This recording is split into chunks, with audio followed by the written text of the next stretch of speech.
ಒಂದು ಲಡ್ಡುವನ್ನ 60,000ಕ್ಕೂ ಹೆಚ್ಚು ಲಡ್ಡುಗಳನ್ನ ಈ ಒಂದು ಸಾರ್ವಜನಿಕ ಸ್ಥಳಗಳಲ್ಲಿ ನಮ್ಮ ಸಂಸ್ಥೆ ಪ್ರೀತಿಯಿಂದ, ಆರೋಗ್ಯದ ದೃಷ್ಟಿಯಿಂದ, ಜನಪರ ಕಾಳಜಿಯಿಂದ ಯಾವ್ದಾದ್ರೂ ಒಂದು ಜೀವವನ್ನ ಉಳಿಸೋ ಒಂದು ಸಂಕಲ್ಪವನ್ನ ಮಾಡಿಕೊಂಡು ನಮ್ಮ ಆಹಾರದಲ್ಲಿ ನಮ್ಮ ಆರೋಗ್ಯವಿದೆ ಅನ್ನೋ ಒಂದು ಕಾಯಕಲ್ಪದಡಿಯಲ್ಲಿ ಜನಸೇವೆಯನ್ನ ನಿಸ್ವಾರ್ಥ ಮನೋಭಾವನೆಯಿಂದ ನಮ್ಮ ಸಂಸ್ಥೆ ರಾತ್ರಿ ಹಗಲು ಈ ಒಂದು ಕಾರ್ಯಕ್ರಮಗಳನ್ನ ಮಾಡಿ ಇವತ್ತಿನ ಸಮಾಜದಲ್ಲಿ ಆರೋಗ್ಯ ಇದ್ರೆ ಎಲ್ಲನೂ ಸಿಗುತ್ತೆ ಅನ್ನೋದು ತಮ್ಗೆಲ್ರಿಗೂ ಪ್ರತಿಯೊಂದು ವ್ಯಕ್ತಿಗೂ ತಿಳಿದಿರುವಂತಹ ಒಂದು ವಿಷಯ. ಹಲವಾರು ಸರ್ಕಾರಗಳು ಹಲವಾರು ಜಾಗೃತಿ ಕಾರ್ಯಕ್ರಮ ಮಾಡ್ತವೆ, ಸಂಘ ಸಂಸ್ಥೆಗಳು ಹಲವಾರು ಕಾರ್ಯಕ್ರಮಗಳ ಮಾಡ್ತವೆ. ನಾವು ಅಂತ ಒಂದು ನಮ್ಮ ಚಿಲುಮೆ ರವಿಕುಮಾರ್ ಫೌಂಡೇಶನ್ ಅಂತ ಒಂದು ಸಂಸ್ಥೆಯನ್ನ ಸಂಕಲ್ಪ ಮಾಡಿಕೊಂಡು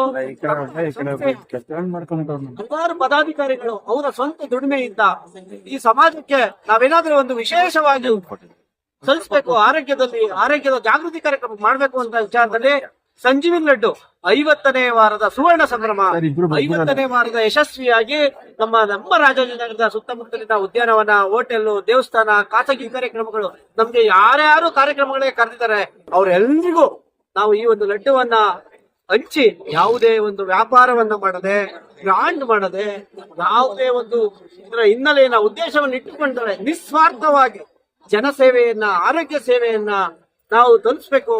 ಆರೋಗ್ಯವಂತ ವ್ಯಕ್ತಿಗಳನ್ನ ನಾವು ಈ ಸಮಾಜಕ್ಕೆ ಕೊಟ್ಟಂತ ಸಂದರ್ಭದಲ್ಲಿ ಈ ಸಮಾಜ ಉದ್ಧಾರ ಆಗ್ತದೆ, ಆ ಮನೆ ಉದ್ಧಾರ ಆಗ್ತದೆ, ಆ ಮನೆ ದೀಪ ಬೆಳಗ್ತದೆ ಅನ್ನೋ ಒಂದು ಸಂಕಲ್ಪದಲ್ಲಿ 50ನೇ ವಾರದ 2,000 ಜನಕ್ಕೂ ಈ ಒಂದು ಕಾರ್ಯಕ್ರಮದಲ್ಲಿ ನಮ್ಮ ಡಾಕ್ಟರ್ ಪರಮಪೂಜ್ಯ ದಿವ್ಯ ಸಾನ್ನಿಧ್ಯ ನಿಶ್ಚಲಾನಂದನಾಥ ಸ್ವಾಮೀಜಿಯವರು ಬಂದು ಈ ಒಂದು ಕಾರ್ಯಕ್ರಮವನ್ನ ಉದ್ಘಾಟನೆ ಮಾಡುವ ಮುಖಾಂತರ, ಅದೇ ರೀತಿಯಾಗಿ ಗಣ ಉಪಸ್ಥಿತಿಯಾಗಿ ದಿವ್ಯ ಸಾನ್ನಿಧ್ಯವನ್ನು ವಹಿಸುತ್ತ ಜಯವರ್ಧನ ಸ್ವಾಮೀಜಿ ಮತ್ತು ಅವರ ಸಹಾಯ ಸ್ವಾಮೀಜಿಗಳು ಸಹ ಎಲ್ಲರೂ ಬಂದಿದ್ದಾರೆ.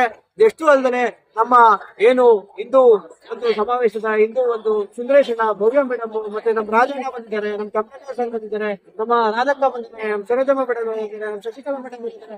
ಅವರೆಲ್ಲ ದಯಮಾಡಿ ಅನ್ಯತಾ ಭಾವಿಸ್ತಾರೆ. ಹಲವಾರು ಸಾವಿರಾರು ಕಾರ್ಯಕರ್ತರು ಇದು ನಮ್ಮ ಈ ಒಂದು ಏನು ಸಾರ್ವಜನಿಕ ದೃಷ್ಟಿಯಿಂದ ಇದು ಕಾರ್ಯಕರ್ತರಲ್ಲ, ಇದು ಯಾವುದು ಅಂದ್ರೆ ನಾವು ಒಂದು ಸ್ವಯಂ ಘೋಷಿತವಾಗಿ ಅವರು ವಾಲಂಟಿಯರ್ ಆಗಿ ಇಂಥ ಸಮಾಜಕ್ಕೆ ಒಂದು ಜಾಗೃತಿ ಕಾರ್ಯಕ್ರಮ ಮಾಡಬೇಕು, ನಿಮ್ ಜೊತೆ ಕೈ ಜೋಡಿಸ್ತೀವಿ, ನಾವ್ ಯಾವಾಗ್ಲೂ ಇರ್ತೀವಿ ಅನ್ನೋ ಒಂದು ಸಂಕಲ್ಪ ಮಾಡಿ ಇವತ್ತು 50ನೇ ಸುವರ್ಣ ಸಂಭ್ರಮವನ್ನ ನಮ್ಮ ಆಹಾರ, ನಮ್ಮ ಆರೋಗ್ಯ, ಹೃದಯವರ್ಧಕ, ಜೀವರಕ್ಷಕ ಸಂಜೀವಿ ಲಡ್ಡು ವಿತರಣಾ ಕಾರ್ಯಕ್ರಮವನ್ನ ಗಾಯತ್ರಿ ನಗರ ಮದೆಪಂಪಾಳ್ಯ ಪಾರ್ಕ್ ನಲ್ಲಿ ಯಶಸ್ವಿಯಾಗಿ ನಾವು ಇವತ್ತು ಈ ಲಡ್ಡುವನ್ನು ವಿತರಣೆ ಮಾಡುವ ಮುಖಾಂತರ ಈ ಸಮಾಜಕ್ಕೆ ಹೊಸ ಸಂದೇಶವನ್ನ ಕಟ್ಟೋಣ, ಹೊಸ ಸಂದೇಶವನ್ನ ಸಾರೋಣ, ನಮ್ ಕೈಲಾದ್ರೆ ಒಳ್ಳೇದ್ ಮಾಡೋಣ, ಸಂದೇಶ ಸಾರೋಣ, ಆರೋಗ್ಯದ ಬಗ್ಗೆ ಒಳ್ಳೇದ್ ಮಾಡೋಣ ಅನ್ನೋ ಒಂದು ಸಂಕಲ್ಪದಡಿ ಇವತ್ತು ನಮ್ಮ ಹಿಂದೂ ಧರ್ಮದ ರಕ್ಷಣೆಗೆ, ನಮ್ಮ ಏನು ಹಿಂದೂ ಧರ್ಮದ ಜೊತೆಯಲ್ಲೇ ಹಿಂದೂ ಧರ್ಮದ ಡಾಕ್ಟರ್ ಕೃಷ್ಣಾನಂದ ಸ್ವಾಮೀಜಿಯವರ ಮತ್ತು ಅನೇಕ ಸ್ವಾಮೀಜಿಗಳ ದಿವ್ಯ ಸಾನ್ನಿಧ್ಯದಡಿಯಲ್ಲಿ ಡಾಕ್ಟರ್ ರಾಜ್ಕುಮಾರ್ ಅವರ ಏನು ಪುತ್ಥಳಿಗೆ ಮಾಲಾರ್ಪಣೆಯನ್ನ ಮಾಡಿ ಮತ್ತೆ ನಮ್ಮ ಹಿಂದೂ ಧರ್ಮದ ಹನುಮ ದೇವರಿಗೆ ಪೂಜೆಯನ್ನ ಮಾಡಿ ಇಲ್ಲಿ ಉದ್ಘಾಟನೆಯನ್ನ ಮಾಡಿ ಗೋಪೂಜೆಯನ್ನ ಮಾಡುವ ಮುಖಾಂತರ ಈ ಒಂದು ಕಾರ್ಯಕ್ರಮಕ್ಕೆ ಬಂದಂತಹ ಎಲ್ಲ ಸಾರ್ವಜನಿಕರು ಮತ್ತೆ ನನ್ನ ಮಾರ್ಗದರ್ಶಕರು, ಅಕ್ಕಂದಿರು, ತಾಯಂದಿರು, ಪೋಷಕರು, ವಿದ್ಯಾರ್ಥಿಗಳು ಮತ್ತೆ ಹಲವಾರು ತಾವೆಲ್ಲ ನಮ್ಮ ಸ್ನೇಹಿತರು, ಮಾಧ್ಯಮ ಮಿತ್ರರೆಲ್ಲರೂ ಬಂದಿದ್ದೀರಾ, ಪ್ರಿಂಟ್ ಮೀಡಿಯಾದಲ್ಲಿ ಬಂದಿದ್ದೀರಾ, ಎಲೆಕ್ಟ್ರಾನಿಕ್ ಮೀಡಿಯಾದಲ್ಲಿ ಬಂದಿದ್ದೀರಾ. ತಮ್ಮೆಲ್ಲ ಸಹಕಾರ ಮತ್ತೆ ನಮ್ಮ ಇದೇ ಸುತ್ತಮುತ್ತಲಿನ ಆರಕ್ಷಾ ಸಿಬ್ಬಂದಿಗಳಿದ್ದಾರೆ, ಈ ತೋಟಗಾರಿಕೆಯವರ ಎಲ್ಲ ಇಲಾಖೆಯ ಅಧಿಕಾರಿಗಳಿದ್ದಾರೆ. ಎಲ್ಲ ಸಮ್ಮುಖದಲ್ಲಿ ಸಾರ್ವಜನಿಕವಾಗಿ ಜಾಗೃತಿ 50ನೇ ಸುವರ್ಣ ಸಂಭ್ರಮದ ಚಿಲುಮೆ ರವಿಕುಮಾರ್ ಫೌಂಡೇಶನ್ ವತಿಯಿಂದ ಸಂಜೀವಿ ಲಡ್ಡು 50ನೇ ಸುವರ್ಣ ಸಂಭ್ರಮದ ಕಾರ್ಯಕ್ರಮದ ಪ್ರಯುಕ್ತ ಹಿಂದೂ ಧರ್ಮದ ಸಮಾಜೋತ್ಸವವನ್ನ ಮಾಡುವ ಮುಖಾಂತರ ಈ ಸಮಾಜಕ್ಕೆ ಒಂದು ಶಕ್ತಿಯನ್ನ, ಪ್ರೇರೇಪಣೆಯನ್ನ, ನೆಲ, ಜಲ, ಭಾಷೆ ವಿಚಾರಗಳಲ್ಲಿ ನಾವು ಯಾವಾಗ್ಲೂ ನಮ್ಮ ಸಂಸ್ಥೆ, ನಮ್ಮ ಸಂಸ್ಕೃತಿಯನ್ನ ಕಾಪಾಡುವಂತ ಒಂದು ವ್ಯಕ್ತಿತ್ವವನ್ನ ಬೆಳೆಸ್ಕೊಳ್ಳೋಣ ಅಂತ ಜಾಗೃತಿ ಮಾಡೋ ಕಾರ್ಯಕ್ರಮಕ್ಕೆ ತಾವೆಲ್ಲರೂ ಬಂದಿದ್ರ. ನಮ್ಮ ಸಂಸ್ಥೆ ಇಷ್ಟಕ್ಕೆ ನಿಲ್ದರೆ ಇನ್ನ ನೂರಾರು ಸಾವಿರಾರು ಕಾರ್ಯಕ್ರಮಗಳನ್ನ ಮಾಡುವಂತ ಒಂದು ನಿಶ್ಚಯಗಳಿದೆ. ಮುಂದಿನ ದಿನಗಳಲ್ಲಿ ಈ ಒಂದು ಸುತ್ತಮುತ್ತಲಿನ ಎಲ್ಲ ಸಾರ್ವಜನಿಕ ಬಂದಿಗಳಿಗೂ ಮುಂದಿನ ದಿನಗಳಲ್ಲಿ 20,000 ಅಕ್ಕಂದಿರಿಗೆ ಬಾಗಿನ ಕೊಡುವಂತ ಒಂದು ಕಾರ್ಯಕ್ರಮವನ್ನ ಸಂಕಲ್ಪವನ್ನ ಇಟ್ಕೊಂಡಿದ್ದೀವಿ. ಮುಂದಿನ ಏಪ್ರಿಲ್ ಅಥವಾ ಮೇ ತಿಂಗಳಲ್ಲಿ 20,000 ಜನ ಅಕ್ಕಂದಿರಿಗೆ ಪ್ರತಿ ಮನೆಗೆ ಒಂದು ಮನೆಯಲ್ಲಿ ಒಬ್ಬರಿಗೆ ನಾವು ಅಕ್ಕಂದಿರಿಗೆ ಬಾಗಿನ ಕೊಡೋ ಕಾರ್ಯಕ್ರಮ ಇಟ್ಕೊಂಡಿದ್ದೀವಿ. ಮತ್ತೆ ಅದಷ್ಟು ಅಲ್ಲದೆ ನಮ್ಮ ರಾಜಾಜಿನಗರದಲ್ಲಿ ನಮ್ಗೆ ಒಂದು ವಿಶೇಷವಾದಂತ ಮಾಹಿತಿ ಸಿಗ್ತದೆ.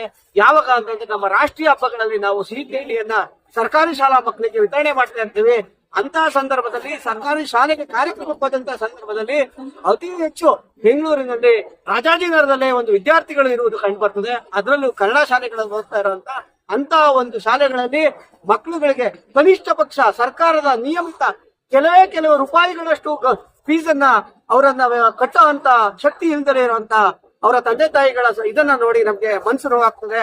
ನಾವು ಈ ಜೂನಿಂದ ಪ್ರಸಕ್ತ ವರ್ಷದಿಂದ ಏನು ರಾಜಾಜಿನಗರದಲ್ಲಿರುವಂತ ಯಾರು BPL ಕಾರ್ಡ್ ಅಲ್ಲಿ ಬಡತನ ರೇಖೆಗಿಂತ ಕೆಳಗೆ ಇರುವಂತ ಕುಟುಂಬಗಳಿಗೆ ಅಂತ ಮಕ್ಕಳುಗಳಿಗೆ ವಿದ್ಯಾರ್ಥಿ ವೇತನ ಪ್ರತಿಭಾ ಪುರಸ್ಕಾರವನ್ನ ಕೊಡ್ಬೇಕು, ಕನಿಷ್ಠ 5,000 ಮಕ್ಕಳಿಗೆ ಕೊಡ್ಬೇಕು ಅಂತ ಒಂದು ಸಂಕಲ್ಪವನ್ನು ಇಟ್ಕೊಂಡಿದ್ದೀವಿ. ಹಾಗಾಗಿ ಮುಂದಿನ ದಿನಗಳಲ್ಲಿ ಪ್ರತಿ ಮನೆಗಳಿಗೆ ಈ ಆರೋಗ್ಯದ ಕಾಳಜಿ, ಜನಪರ ಸೇವೆಗಳು, ವಿದ್ಯಾರ್ಥಿಗಳಿಗೆ ಶಿಕ್ಷಣದ ಬಗ್ಗೆ, ಸ್ವಚ್ಛತೆ ಬಗ್ಗೆ ನಾವು ಈ ಹಿಂದೆ ಹರಿಶ್ಚಂದ್ರ ಘಾಟ್ನ ಸ್ವಚ್ಛತೆ ಮಾಡಿದ್ದು, ಅದೇ ರೀತಿ ಹಲವಾರು ಸ್ವಚ್ಛತೆ ಕಾರ್ಯಕ್ರಮಗಳನ್ನು ಮಾಡ್ತೀವಿ. ಮನೆಗೊಂದು ಗಿಡವನ್ನು ಕೊಡಬೇಕು ಅನ್ನೋ ಒಂದು ಸಂಕಲ್ಪವನ್ನು ಇಟ್ಕೊಂಡಿದ್ದೀವಿ. ಹಸಿರು ಇದ್ದರೆ ಹಸಿರು ಉಸಿರು ಅಂತ ಒಂದು ಸಂಕಲ್ಪದಲ್ಲಿ ಸ್ವಚ್ಛತೆ ನಮ್ಮ ಆರೋಗ್ಯವಾಗಿರ್ಬೇಕು ಅಂದ್ರೆ ನಮ್ಗೆ ಸ್ವಚ್ಛತೆ ಮುಖ್ಯವಾಗಿರ್ತದೆ. ಆ ಒಂದು ಸಂಕಲ್ಪದಲ್ಲಿ ನಮ್ಮೆಲ್ಲಾ ಕಾರ್ಯಕ್ರಮದಲ್ಲಿ ತಾವೆಲ್ಲ ನೋಡ್ತಿದ್ರ ನಾವು ಸ್ವಚ್ಛತೆಯಿಂದ ದಯಬದ್ಧವಾಗಿ, ಶಿಸ್ತುಬದ್ಧವಾಗಿ, ಸಂಯಮವಾಗಿ, ವಿನಮ್ರತೆಯಿಂದ ಈ ಒಂದು ಕಾರ್ಯಕ್ಕೆ ಬಂದಂತಹ ಪ್ರತ್ಯಕ್ಷವಾಗಿ ಪರೋಕ್ಷವಾಗಿ ಸಹಕಾರ ನೀಡಿದ ಪ್ರತಿಯೊಬ್ಬರಿಗೂ ಸಾರ್ವಜನಿಕ ಪ್ರೀತಿಯ ಬಂಧುಗಳಿಗೆ ಧನ್ಯವಾದಗಳು. ನಮ್ಮ ಇನ್ನಷ್ಟು ಕಾರ್ಯಕ್ರಮಗಳದ್ದು ಯಶಸ್ಸಾಗಲಿ, ತಮ್ಮ ಜೊತೆಲಿ ಇರ್ಲಿ. ತಮ್ಗೆಲ್ರೂ ಆ ದೇವ ಶ್ರೀ ಹನುಮ ತಮ್ಮೆಲ್ರಿಗೂ ಆರೋಗ್ಯ ಕೊಟ್ಟು ಆಯುಷ್ಯನ ಕೊಟ್ಟು ಕಾಪಾಡಲಿ. ಎಲ್ರಿಗೂ ಪ್ರತಿಯೊಬ್ಬರಿಗೂ ಯಾರು ದ್ವೇಷ ಬೇಡ, ಅಸೂಯೆ ಬೇಡ. ನಾವು ನಮ್ಮ ತನವನ್ನ ಮರೆಯೋಣ, ನಮ್ಮ ತನವನ್ನ ಉಳಿಸ್ಕೊಂಡು ಬೆಳೆಸೋಣ.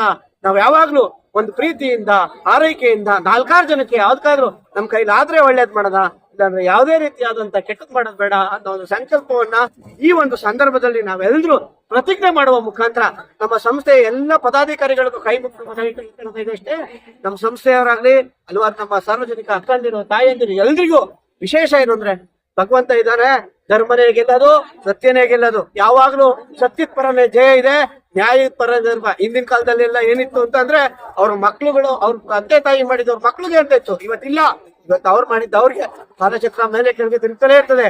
ನಾವೆಲ್ಲ ಧರ್ಮಯುತವಾಗಿರೋಣ, ನಮ್ಮ ಸಂಸ್ಕೃತಿಯನ್ನ ಗೌರವಿಸೋಣ, ನಮ್ಮ ಭಾಷೆಯನ್ನ ಪ್ರೀತಿಸೋಣ, ನಮ್ಮ ಉದ್ಯೋಗದಲ್ಲಿ ದೇವ್ರು ಕಾಣೋಣ ಅನ್ನೋ ವಿಚಾರವನ್ನ ತಮ್ಗೆಲ್ಲ ತಿಳಿಸ್ತಾ ತಮ್ಗೆಲ್ಲರೂ ಕಾರ್ಯಕ್ರಮಕ್ಕೆ ಬಂದಿದ್ದಕ್ಕೆ ಅನಂತ ಧನ್ಯವಾದಗಳು. ಎಲ್ರಿಗೂ ಶುಭವಾಗಲಿ.